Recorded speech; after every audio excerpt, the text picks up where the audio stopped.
Okay, welcome in. I'm now going to be reviewing Week 7's action from the NFL. I do apologize for it being out of focus and blurry, but unfortunately, it is what it is. You can still, for the most part, make out the teams, and I'll tell you the scores and their records and who I picked and how I'm doing so far with my predictions. So there were 15 games on tap. The only two teams that had buys were the Chicago Bears, who have a record of 4-2, and the Dallas Cowboys, who have a record of 3-3. The Thursday matchup took place in New Orleans as the 2-4 Saints played host to the 3-3 Denver Broncos. I did predict that Denver would win. I didn't think it was going to be a blowout, but 33-10 would be the final score in favor of the Broncos. Obviously, I'm very ecstatic being a Broncos fan. Next week, I think we have the Panthers. That is a must win because after those two games, I think we're in Baltimore and then in Kansas City. So week 9 and 10 is definitely not going to be very fun to say the least, but we'll see how they do. So far I've started off 1-0. The next game took place in England Sunday morning as the Jaguars, who were there for 2 straight weeks, lost their Week 7 matchup to Chicago, and they were hoping to bounce back against the Patriots. Both these teams are sitting at 1-5 going into this matchup, and the Jaguars finally got their second win of the season. So I think Doug Peterson's job is safe for now, but I still think it's going to be a very hard hole for them to climb out of if they want to try to make the playoffs. Yes, the season isn't technically over, but we're going into week 8, and after this, we only have 10 more weeks left. So if the Jaguars want to get above 500, I think they have to win at least 7 of their final 11 games just to stay above 500, and that's saying a lot. Can they do it? It's not impossible, but unlikely. And after the loss, the Patriots now dropped to 1-6.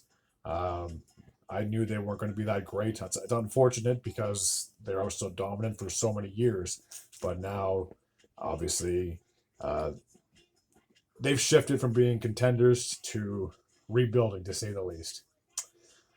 All right, the next matchup took place in Atlanta as the 4-2 Falcons played host to the 3-3 Seattle Seahawks. If I didn't know any better, I actually watched this whole game. If I didn't know any better, I would swear that Atlanta was absolute trash. They ended up pulling Kirk Cousins late in the fourth quarter because of so many bad turnovers and play calls. They ended up starting their rookie towards the end, and he might honestly get the start in week number 8 unless they have a bye week.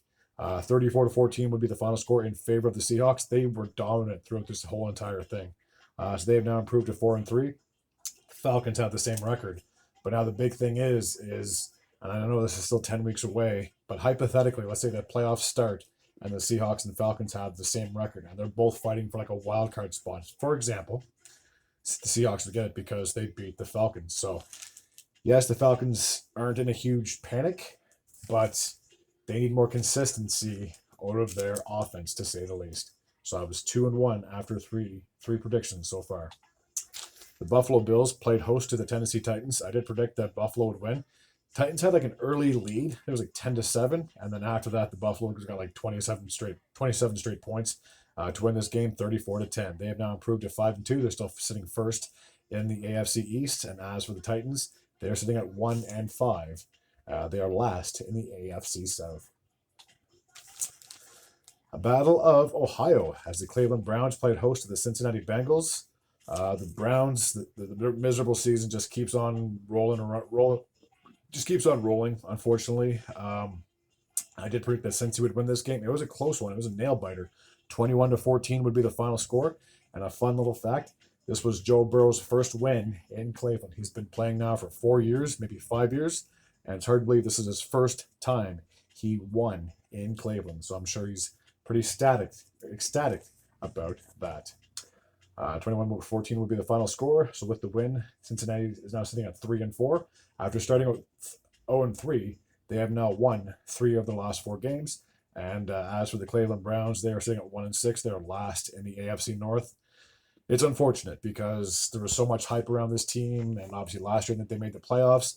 It's very unlikely they'll make it this year. This is just so many good teams in the AFC. Not trying to disrespect the NFC, but it's just going to be so hard for them to come out of. And to make matters worse, Deshaun Watson, their starting quarterback, who played so horribly throughout the first 7 weeks, he is now hurt, and I believe he is done for the season. So I believe Jameis Winston will get the start next week, if I'm not mistaken. and possibly throughout the rest of the season. Alrighty, now we're off to Green Bay as the Packers played host to the Houston Texans. I did predict that CJ Stroud would get the win, but unfortunately it wasn't meant to be. It was like a last-second field goal by Brandon McManus, a former kicker for the Broncos, of course.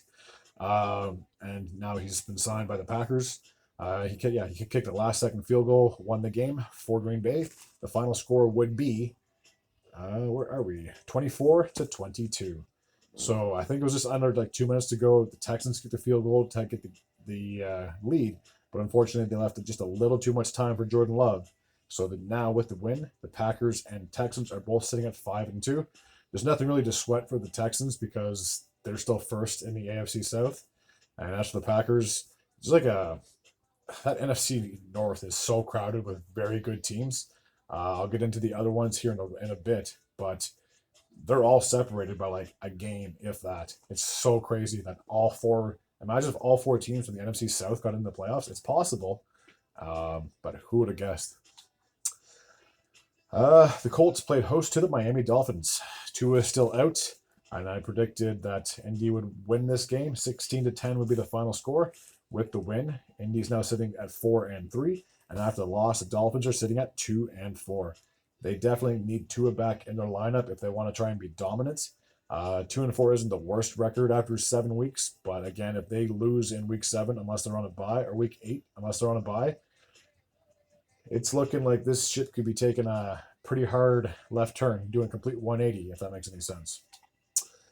Now, this was a very good matchup. I didn't watch this, but I watched the ending. This was insane. Two teams in the NFC North, which I just finished talking about this division with the Packers. The Vikings were heading into this game undefeated, and the Lions only had one loss to their name.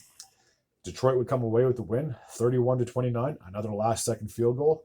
Or I shouldn't say last-second field goal, Minnesota had one more chance, but unfortunately they weren't able to make anything out of it. But yeah, a huge win for the Lions. They now take over first place in the NFC North with a record of 5-1. The Vikings also have a 5-1 record. They're technically second in the division, and the Packers, because they have one more loss, they're third. So 3 teams in the NFC North already have 5 wins. So I think that division's up for grabs. At the start of the season, I would have said the Lions would have ran away with that division, but who knows what can really happen. There's still 10 more weeks to go, or 11 more weeks to go. Now, speaking of division matchups, the Philadelphia Eagles went into New York to take on the Giants. The Giants are pretenders. Let's not even try to kid ourselves. I know I've complained about Daniel Jones' contract so many times. There's no point in repeating myself. Enough is enough. 28-3 would be the final score in this one. They just walked all over the Giants. With the win, the Philadelphia's now sitting at 4-2. I believe they are sitting in second place or tied for first in that NFC East. And as for the Giants, they dropped to 2-5. They're obviously in last place of that division.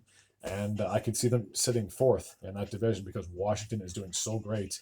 And Dallas has 3 wins. I don't see the Giants leapfrogging the Giants, or I don't see the Giants leapfrogging the Cowboys, if I'm going to be completely honest with you. Alrighty, the Los Angeles Rams, who are struggling to start the season, we're taking on the Las Vegas Raiders, who they don't really have an identity anymore. They just traded away Devontae Adams. O'Donnell, their quarterback, is now hurt. Do they go back to Gardner Minshew? Do they start somebody else? For the Raiders, there's just a lot of question marks going into week number 8. And they ended up losing this game. I did predict that LA would win. They're now sitting at 2-4. The final score would be 20-15. And as for the Raiders, they're 2-6. They are last in the AFC West. Alrighty, the next matchup took place in Washington. I just finished talking about them not too long ago, and they played host to the Carolina Hurricanes. It was a pretty easy win, to say the least. 40-7 would be the final score in favor of the Commanders. They're now sitting at 5-2, so they are sitting in first place of the NFC East. And as for the Carolina Panthers, they are 1-6. This is just going to be a very, very long season. I know at the start of the season, I thought Carolina would have had like 4 or 5 wins. They'd be lucky if they get 2. Let's be honest with you. Last year they had 2 wins. They're not playing that great. And with the inconsistency at quarterbacks, who knows what's going to happen with this team moving forward. They are 100% in a rebuild. There's no retooling. They're not contending. They are 100% rebuilding. And it's a shame because they were so dominant in like the 2000s, early 2010s. And ever since they lost the Super Bowl to Denver, this was like 10 years ago, or 9 years ago, I should say, they just haven't been the same ever since. It feels like they've been on a decline, to say the least. But who am I talking as a Broncos fan? We've been in a decade of darkness. So it is what it is. Alrighty, this could have been hyped up as a rematch of last year's Super Bowl, but unfortunately, it wasn't really meant to be. The 49ers would win, sorry, the Chiefs would win this game, and I did predict that they would win 28-18. After the first quarter, I think 49ers were up like 3-0. It was a very defensive struggle, to say the least, and then the floodgates just opened for the Chiefs, and big surprise, they're the last undefeated team heading into week number 8. Okay, the next one took place in Pittsburgh as the Steelers, the Sunday night matchup, I do believe, played host to the New York Jets. I did predict that Pittsburgh would win, despite the fact they were starting Russell Wilson, who hadn't played any snaps at all. Justin Fields was playing fantastic, but after watching Russ cook with the Steelers, I believe he should get the starting nod for the rest of the year. As for the New York Jets, I said this when I talked about the trade for Davante Adams. It didn't make a difference.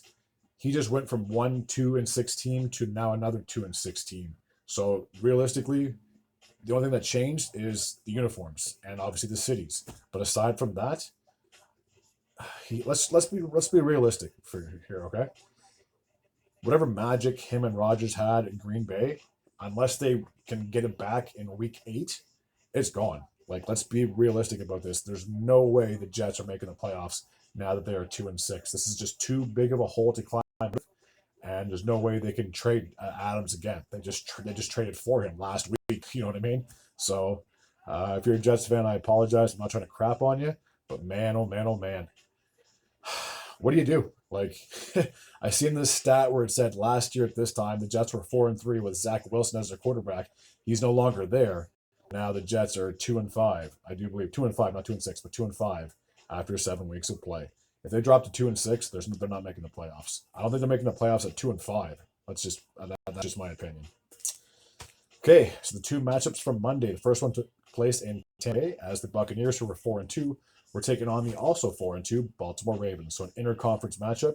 I did predict that Baltimore would win this one. 41-31 would be the final score, so it was a very high-scoring game to say the least. The Ravens are now on a 5-game winning streak. They're 5-2, and after the loss, the Buccaneers dropped to 4-3. But really, there's not much of a panic because they have the same record as the Falcons, so they're basically tied for first in the NFC South. And the last game took place in Arizona as the Cardinals played host to the Los Angeles Chargers. What's crazy is when I was writing down my picks and my predictions, I initially did circle Arizona, but then I scratched it out. I'm like, I have a little bit more faith in Jim Harbaugh now that I know who the coach is and Justin Herbert. Unfortunately, it wasn't meant to be. Another last-second field goal. I think there was 3 of them this week from the Arizona Cardinals. They would pull this one off. 17-15 would be the final score. They're now sitting at 3-4, just 1 game below 500. And as for the Chargers, they are 3-3. I believe they are third in the AFC West as we speak. Just a game ahead of the Raiders, or a game and a half ahead of the Raiders, I should say. Okay, so I went 11-4 this week, which was a huge improvement from the last couple of weeks. It just feels good to finally get above 500. So heading into week number 7, I was sitting at 59-33. Heading into week number 8 now, I am 70-37. So roughly, I'm doing pretty good. I'll say that. It could be 37-70. We'll put it that way. Alrighty, as always, if you're new to this channel and you like this type of content, feel free to hit the sub button. I'd be very grateful and very appreciative. I will have my predictions tomorrow, which is a Wednesday, I do believe. So stay tuned until then. Alrighty, take care.